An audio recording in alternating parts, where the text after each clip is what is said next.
దేశవ్యాప్తంగా చర్చనీయాంశంగా మారిన కేరళ నర్సు నిమిషా ప్రియ ఉరిశిక్ష కేసులో కీలక పరిణామం చోటు చేసుకుంది.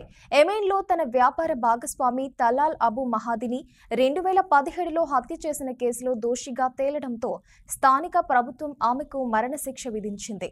ఆమె తన పాస్పోర్టును తిరిగి పొందేందుకు మహాదికి మత్తు ఇంజెక్షన్ ఇచ్చింది. అయితే మత్తు మందు ఓవర్ డోస్ కావడంతో అతను మరణించారు.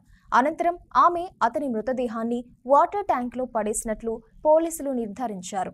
ఈ కేసులో 2020లో యెమెన్ కోర్టు ఆమెకు మరణశిక్ష విధించగా జూలై 16న మరణశిక్ష వేయనున్నారు. ఈ క్రమంలో ఆమెను కాపాడేందుకు భారత ప్రభుత్వం చివరి వరకు ప్రయత్నించింది.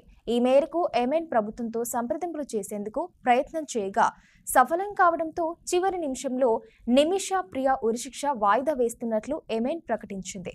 అనంతరం భారత ప్రభుత్వంతో కలిసి చర్చలు జరుపుతుంది. ఈ క్రమంలో యెమెన్ ఎటువంటి నిర్ణయం తీసుకుంటుందనే దానిపై తీవ్ర ఉత్కంఠ నెలకొంది.